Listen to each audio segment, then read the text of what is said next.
I hated to ask, but could I crash at your place for a few days? Dad had been kicked out of the family home by my sisters and mom, and now he stood at my doorstep. Seeing Dad, who had always been so strong, talk about reaching his limit, I blamed myself.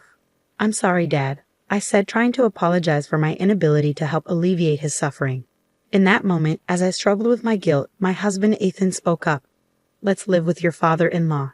Are you sure?" I turned to Ethan, surprise evident in my voice. Dad, too, could barely hide his shock, his eyes wide open. "My name is Emily, and I'm 26 years old. Ethan and I started dating in college, and we got married 2 years ago. Our days are filled with a fulfilling work-life balance. Ethan is my best supporter, always by my side. I never thought I'd find someone who gives me such confidence, let alone marry them." As the youngest of 3 sisters, I grew up in an environment where I could never go against my mom and my sisters. I was always the last one in line for attention from mom, and also the lowest in rank among my sisters. Every time I voiced an opinion, sharp words would come flying back at me. Over time, I stopped expressing myself and started to suppress my feelings. I bore the treatment of being treated like a servant by my mom and my sisters without complaining. I wanted a boy. When I found out you were another girl, I was so disgusted. Grace and Ashley are enough for girls. You're an unwanted child, and yet here you are in his house. If you want to stay here, you have to work. Mom often belittled me like this. Even if you tell me that, how many times have I swallowed my words, the ones I wanted to say back to her? By the time I entered elementary school, I was in charge of most of the household chores, from preparing meals and doing laundry to getting the bath ready. People around me would praise me, saying, "That's impressive," or "You're so responsible." But I only found joy in that at first. "It's a given that you do all these things," Mom would say, with no words of thanks or praise. Instead, I was constantly being reprimanded for my cooking or the way I folded the laundry. The one who kept me going through all this was Dad. Unlike Mom and my sisters, Dad loved me and respected me. As the only man in the family, Dad was not well liked by Mom and my sisters, and his power within the family was as low as mine. But he always stood up for me. "I'm sorry, Emily. You always have to put up with so much. If only we could all live in harmony." Dad would often hold me tight and say these things. Despite his early mornings and late nights for work, Dad would always spend his days off with me, fulfilling Mom and my sister's demands together. And he always listened to my feelings and accepted my words. But my mom and her cohorts didn't seem to like that. "There's no one to protect you today," they'd tell me, pushing more chores onto me. They'd hurl harsh words at Dad too, such as, "For a man, low income," and my sisters would follow their lead, laughing and saying, "Disgusting," and "Don't open your mouth." So no matter how much Dad tried to be a pillar of support, I was becoming increasingly frail. Noticing my distress, Dad said something to me when I entered high school. "Emily, study as much as you can, then go to college, leave this house, and live on your own. You, Emily, have so many possibilities. There's no need to endure and stay in this house forever. I want you to live your life," my father urged me. At his words, I felt both elated and anxious. At the time, my eldest sister Grace, 6 years older than me, was attending a private university, and Ashley, 4 years older, was at a vocational school. Mom would often ridicule Dad for his low income and tell me, "We're poor because he doesn't bring in money, so you should start working once you graduate from high school." Because of this, I believed our family was financially struggling. Despite that, I worried if Dad was pushing himself too hard by telling me to go to college and live on my own. But Dad insisted, "There's no need to worry about money. I feel responsible for making you suffer so much. That's why I don't want you to endure any longer." "Dad," I said, "this is a request from your father. You don't have to worry about anything. Just go to the university you want, study what you want, find what you love to do. I want you to lead a happy life to make up for the hardship you've been through." I could feel his strong resolve as he gripped my shoulder, his eyes moist with tears. From then on, I devoted myself to the studies I had neglected, juggling the overbearing instructions from my mom and sisters. I spent all my remaining time studying at my desk. My hard work paid off, and I was accepted into a university. Dad and I embraced each other, sharing the joy of my acceptance. I kept it a secret from Mom and my sisters until the last minute, only announcing my plans to go to college and live alone on the day I was moving. At that time, Grace had already moved out and was living on her own, leaving only Mom and Ashley at home, who showered me with shouts of rage. I endured their harsh words until the end, finally breaking free from them. I kept my new mobile phone, a gift from Dad, a secret, not telling them which university I was going to or where I was going to live. Though I stayed in touch with Dad, I started a life without any involvement with my mom or my sisters. But just because I escaped from them didn't mean my university life was smooth sailing. I wasn't used to speaking my mind, and as a timid person, I was somewhat invisible in my department, unable to make friends. Then Ethan reached out to me. "What do you think, Emily?" I was surprised when Ethan, the bright and central figure of the group, spoke to me. I was already uncomfortable speaking in front of people, and being put on the spot left me speechless. But Ethan pressed me.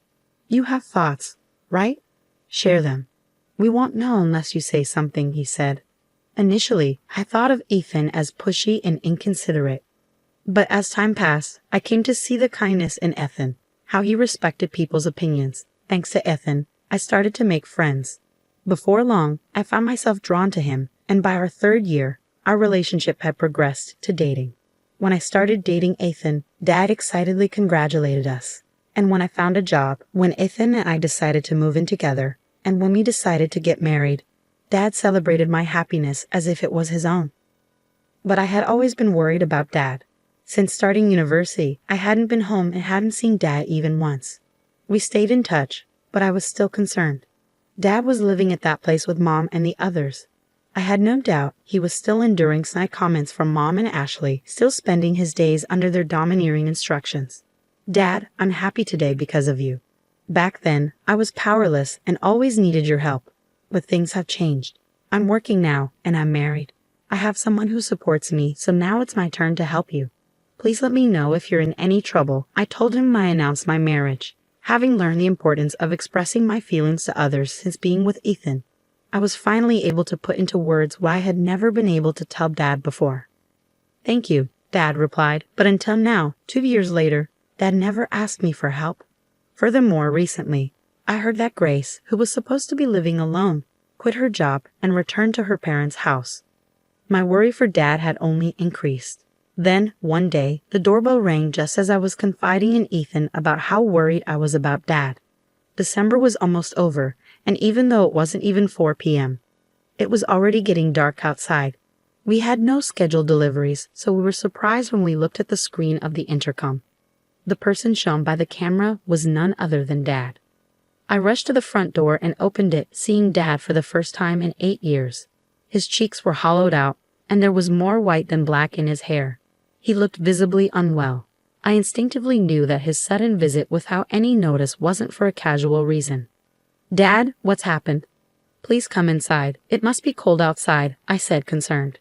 Dad was wearing trousers and a long-sleeve shirt, even in December. He seemed too thin, and I wondered why he would be outside dressed like that. But the reason was revealed from Dad's mouth. Dad was kicked out of the house by Mom and the others, he said, his voice heavy with sadness. He told me to go buy dessert, so I went to the nearby convenience store. But when I came back, the house was locked. I asked them to open up, but they told me not to come back and didn't let me in. "What?" I exclaimed, shocked by what I was hearing. I left the house without my phone or jacket, but I waited for several hours, and they didn't seem to let me in. Dad added, rubbing his cold body as he told us about what happened that day. I quickly made some hot tea and gave it to Dad.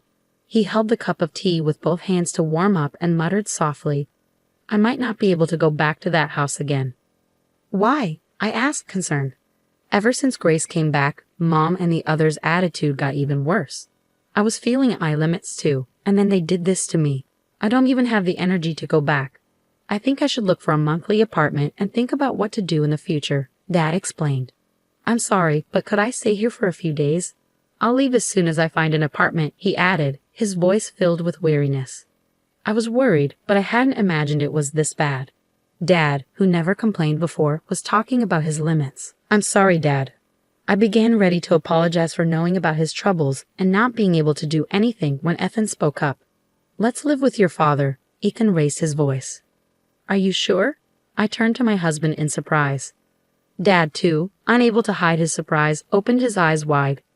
Sorry for being blunt, especially since we just met, but your father-in-law doesn't look too healthy. I think it would be best if we lived together to help him recover. Everything else can be figured out later, of course, only if he's okay with this, Ethan explained. Ethan's suggestion left Dad and me with nothing but gratitude, and so our new life as a trio began. Just a few days after Dad moved in, our doorbell rang again. All three of us were stunned by the figures displayed on the intercom screen. Mom and my sisters were standing there. Why here? I whispered, shocked and bitter past memories making my breath hitch. But I had to face them. I didn't know what they would do next, and panic set in. I opened the door, and before me stood my mother, flanked by Grace and Ashley. Wow, I didn't expect you to be living in such a fancy place. I thought you were scraping by in some rundown apartment, Mom remarked, her tone dripping with condescension. Hearing her voice after such a long time, all I could feel was resentment. Why are you here? I asked, trying to keep my tone steady despite the turmoil brewing within me. Your father's mobile had your address in it. I had no idea Emily even had a mobile phone. Why would you give him your contact info but not us? Are you honoring the wrong person? Grace interjected arrogantly, looking down at me, just as she always did. After Mom's words, seeing Grace like this, Mom smiled, satisfied, and spoke again. Well, never mind. Is your father here? We're having some trouble without him, she said, though there were no signs of actual distress on their faces. All three of them were smirking. In trouble?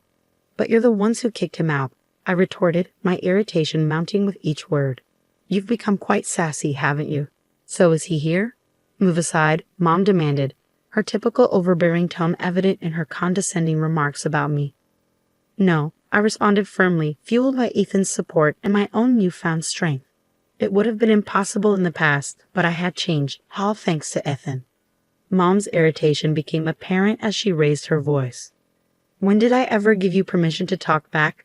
Just move. You can't even listen to what I say. I'm not the same person I used to be. I won't be pushed around by you, Mom. I refused firmly, Ethan coming up beside me, trying to shoo Mom and the others away. Despite our efforts, Mom and her group wouldn't leave. We repeated move and no until, tired of the ordeal or maybe having given up, Mom was the one to break first. That's enough. I don't want to hear any more from you. If you won't move, can you at least let us know when the money will be deposited in our account? It's really annoying that all you can do is put money in, and you can't even do that, Mom said, her words leaving me speechless. How did she think she's been able to live without working? My anger reached its peak. From now on, Dad will be living with us. Dad and I will no longer be pushed around by you guys. Please divorce Dad and stop causing him pain, I declared, unable to hold back my words any longer. But the response from my mom was something I hadn't anticipated. I hadn't anticipated Mom's reaction. Don't make it sound like I'm the bad guy. I've been kind enough to stay as a family with a man like him, who is low income and can't do a thing. You should be thanking me, Mom said, her words cutting deep. What? I gasped, stunned by her audacity. You're just like your dad, a low-income loser acting high and mighty. But in the end, all you're doing is licking each other's wounds, Mom continued, her tone dripping with disdain. I felt like I was about to lose control. At Mom's words, I was on the verge of raising my voice, of lashing out. But then my husband spoke up. Emily works hard. She's a supervisor, earning a decent wage. I'd appreciate it if you didn't belittle us with comments about licking wounds. Ethan intervened, his voice firm. Mom retorted, Don't you dare talk back to me. You're an outsider, so stay quiet. That's when Dad, who should have been in the living room, was suddenly at my side, addressing Mom. I've heard enough. We can't impose on Emily and Ethan anymore. Let's get a divorce, Dad declared, surprising everyone. Dad, I exclaimed, shocked by his sudden proclamation. But my sisters chimed in with approval. That's fine, that's fine. We don't need a creepy guy like you, one of them called out. Encouraged by my sisters, Mom agreed, that's fine by me. I was dumbfounded by how quickly things had been resolved, but the peace didn't last long. But there's one condition. Hand over that house to me, then I'll give you your divorce. Mom laid out her demand, revealing her greed. I couldn't believe it. How greedy could this woman be? but Dad quickly agreed to Mom's demand. "Dad, are you sure?" I asked, shocked by his compliance. "If that's all it takes to get a divorce, it's a small price to pay," Dad replied, smiling at me reassuringly before turning back to Mom with a serious expression. "I'll do as you ask. Leave for today. I'll come over tomorrow." With that, Dad sent Mom and my sisters home. They continued to belittle me until the end, but I didn't care. I felt guilty for pushing for a divorce and causing Dad to lose his home, but Dad patted my shoulder reassuringly. "It's not your fault, Emily. In fact, I'm glad you spoke up," he said.